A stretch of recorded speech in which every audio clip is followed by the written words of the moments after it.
Today's adventure brings us to the Spruce Swamp Conservation Area here in Fremont, New Hampshire.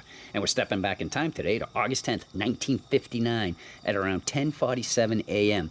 That's when a B-52 Bomber crashed into the swamp area, making the town of Fremont part of aviation history.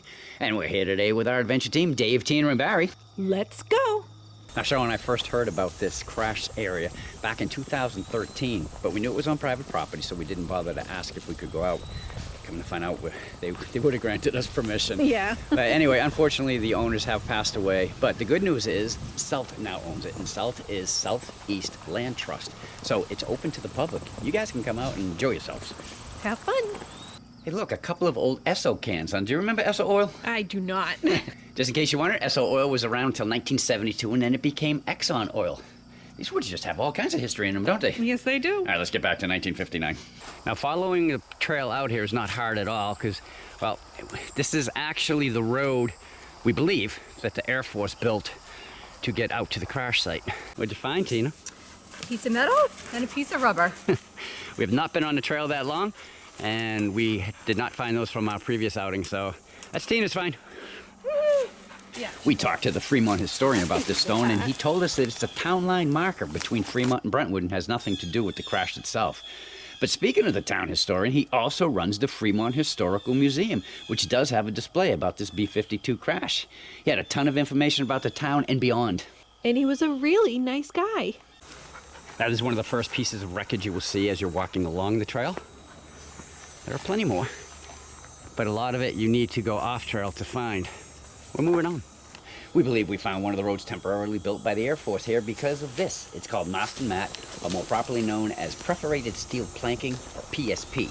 And we have found it in a few places out here. It was used to build runways and other usable surfaces over all kinds of terrain. So we found this pile of B-52.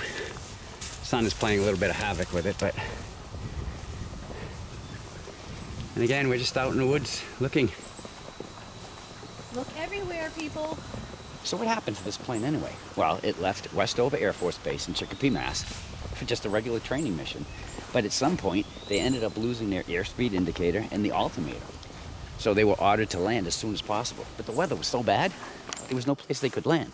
So they were directed to go to Goose Bay, Labrador, up in Canada, and land there. Obviously, that didn't happen. Now, they were at 34,000 feet when all this was going on, and the plane started to shake violently, and it was hard to control. Plus, they were losing altitude. By the time they get down to 14,000 feet, Captain George Cush told the crew, eject. And he remained behind trying to steer the plane into a, well, at least populated area. And he ejected just minutes before the plane started falling apart and landed, well, all around us. So. He was a hero. What are you looking for? I think there's a geocache up there. Oh, wait a minute. No, it's right here. This is honoring Captain George Cush. Geocache. So we're going to do what we do, get back to the video. So just what is a B-52 anyway? Well, it's a long-range strategic bomber that's capable of carrying 70,000 pounds of weapons.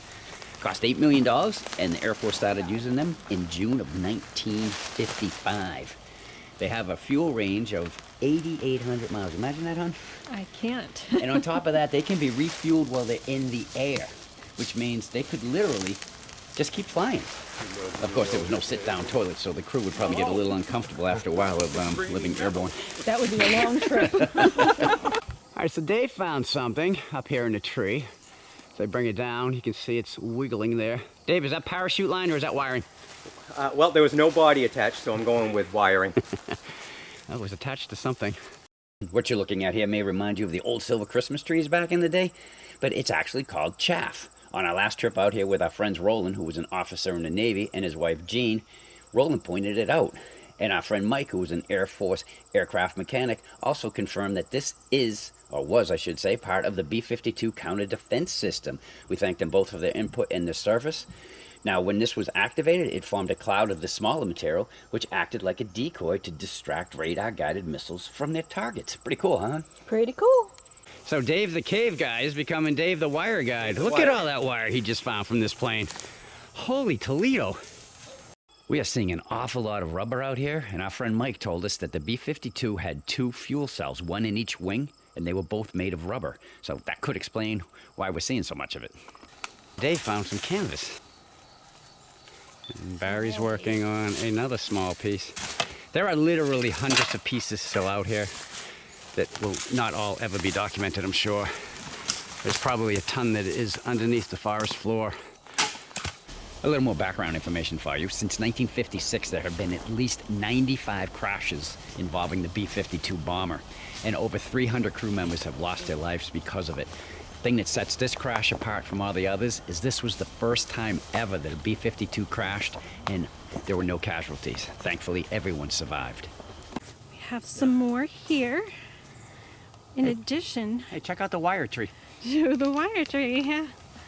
Goes up and up and up and up. Now, we had read that there was a control panel that was attached to this, but just like the other tree that we showed you, it's been over 60 years since the crash happened. So this tree was probably just a little guy, and it carried the wire up with it. Pretty good. Tina ran across this piece. Nice find, Tina. Thank you. Dave, go back over and pull that handle away. Yep. Can't tell if that's a gauge over there. Hey, you broke it! Oh, man. What the heck, Dave? I don't know my own strength. You're standing on a piece too. Oh, yeah, you sure Am are. I? Oh. Oh my goodness, that blended all right in. this. Ah. Okay, so welcome to the Spruce Swamp. Cheryl's gonna kill me when she sees the brandy just laid in the mud again and again and again. When you hear Spruce Swamp, this is what they're talking about. I don't know what's out there around the corner, but I know that Brandy's happy. Now, this is the largest piece of debris that we have found so far. After the crash, the Air Force closed this whole area down for 2 weeks, and they removed most of the larger debris. There's still a ton of the smaller debris out here, and we have found a lot of it. Way too much to put in this video because it would just make the video too long, right, Don? All right, everyone, there you go. The B-52 crash here in Fremont, New Hampshire from August 10th, 1959. We really hope that you enjoyed this video, and if you did, we'd appreciate that thumbs up as always. If you want to follow along with everything we do here on the We Are Mud Fun channel, where would they do that, Dave? Right down below, click that subscribe button and ring the bell to be notified of future videos. And if you have any questions or comments, where would they be, Barry? Right down below us. Or you could just say hi. Why, Tina? Because we'll say hi back. We always do. And remember, you don't know if you don't go. Bye, everybody. Now, when we all have our shirts on, we can be part of that. I was like, I know I'll screw that up. I know, I was I'm gonna afraid take I was going to. 5 of us. One of us, I'd mush mouth it and we'd have to do everything over.